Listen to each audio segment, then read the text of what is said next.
সুপ্রিয় শিক্ষার্থী, আসসালামু আলাইকুম। আরিফস একাডেমির পক্ষ থেকে তোমাদেরকে জানাই শুভেচ্ছা। আশা করি তোমরা ভালো আছো এবং সুস্থ আছো। তো আজকে আমি তোমাদের গণিত বইয়ের পৃষ্ঠা নম্বর 123-এর যে কয়টি অঙ্ক আছে সবগুলো সমাধান করে দেব, ঠিক আছে? তো মূলত দুইটা অঙ্ক আমাদের এখানে সমাধান করা লাগবে, দুইটাই 4 নাম্বার, ঠিক আছে? এই 4 নাম্বার দুইটা অঙ্ক সমাধান করব, ঠিক আছে? তো সমাধান করার আগেই একটা রিকোয়েস্ট, যদি তুমি আমার চ্যানেলে নতুন হয়ে থাকো তাহলে অবশ্যই আমার চ্যানেলটি সাবস্ক্রাইব করে পাশে থাকো, ঠিক আছে?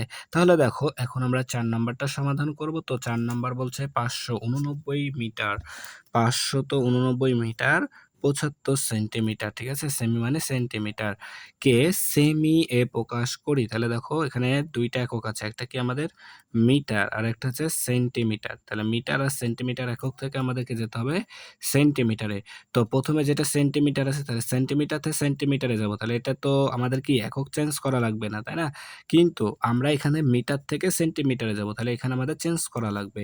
তাহলে প্রথমে আমরা এই 589 মিটার সমান কত সেন্টিমিটার সেটা আগে বের করে নিব, তাই না? তাহলে দেখো আমরা জানি, লিখতে পারি এখানে আমরা জানি, ঠিক আছে? এটা আমি লিখিত অঙ্কর মতোই করে দিচ্ছি, ঠিক আছে? যে আমরা জানি 1 মিটার, 1 মিটার সমান সমান 100 সেন্টিমিটার, ঠিক আছে? 1 মিটার সমান সমান 100 সেন্টিমিটার। তাহলে আমাদের আছে অতএব 589 মিটার। তাহলে 1 মিটার 100 সেন্টিমিটার হলে 589 আরো বেশি হবে। আর বেশি হলে আমাদেরকে গুণ করতে হবে। তাহলে 589 গুণন 100 সেন্টিমিটার। তাহলে যদি আমরা গুণ করি তাহলে এখানে ২ টা শূন্য আছে, পাশে জাস্ট বসে যাবে। 589 আর ২ টা শূন্য সেমি অর্থাৎ সেন্টিমিটার। ঠিক আছে? তাহলে দেখো 589 মিটার সমান আমরা পেলাম 58,900 সেন্টিমিটার। আচ্ছা, এখন যদি আমরা এটা, আর এখানে দেখো আছে আরো 75, তাহলে এই 75 যদি এটার সাথে যোগ করে দিই তাহলেই হয়ে যাবে। অতএব আমরা লিখতে পারি যে 589 মিটার 75 সেমি সমান সমান তাহলে 58,900 যোগ 75 সেমি, ঠিক আছে? 75 সেমি।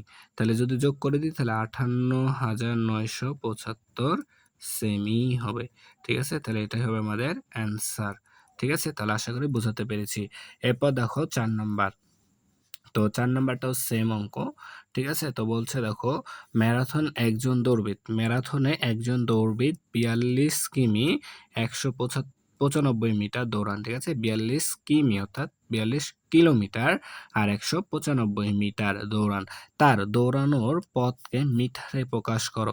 তাহলে এখানে আমাদের আছে কিলোমিটার একটা আর একটা আছে মিটার, ২ টা একক। এই ২ টা একক থেকে একটা একক আসছে আমরা মিটারে। তো এখানেও মিটার আছে, তাহলে এখানেও মিটার আছে। তাহলে ১৯৫ মিটারকে তো আমাদের চেঞ্জ করা লাগছে না একক, তাই না? যেহেতু মিটারেই আছে। কিন্তু আমাদের এখানে যে এখানে যে ৪২ কিলোমিটার আছে, এই ৪২ কিলোমিটারকে আমাদেরকে চেঞ্জ করে মিটারে নিয়ে যেতে হবে, তাই না? তো সেম ভাবে উপরেরটার মতো আমরা করতে পারি যে দেখো আমরা কিন্তু প্রথম ক্লাসে শিখেছিলাম যে ১ কিলোমিটার অর্থাৎ ১ কিমি সমান সমান ১০০০ মিটার, ১০০০ মিটার। তাহলে অতএব আমাদের ৪২ কিলোমিটার আছে। তাহলে ৪২ কিমি সমান সমান দেখো, তাহলে ১ কিমিতে ১০০০ মিটার হলে ৪২ আরো বেশি হবে। আর বেশি হলে আমাদেরকে গুণ করে দিতে হবে, তাই না? গুণ করে দিতে হবে। তাহলে যদি গুণ করি তাহলে ৪২,০০০ মিটার হবে, ঠিক আছে? তাহলে ৪২,০০০ মিটার। তাহলে ৪২ কিলোমিটার সমান সমান আমাদের ৪২,০০০ মিটার। আচ্ছা, আর এখানে আরো ১৯৫ মিটার আছে, তাহলে এটার সাথে যোগ করে দেব।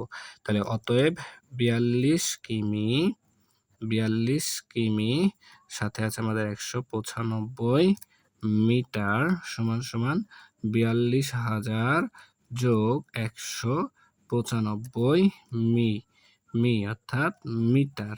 তাহলে যদি যোগ করে দিই তাহলে পাবো ৪২,১৯৫ মিটার, ঠিক আছে? এটা হচ্ছে অ্যান্সার আমাদের, ঠিক আছে? তাহলে দেখো খুব সহজে কিন্তু আমরা এটা সমাধান করে ফেলতে পারলাম, ঠিক আছে? তাহলে আশা করি তোমাদেরকে বোঝাতে পেরেছি।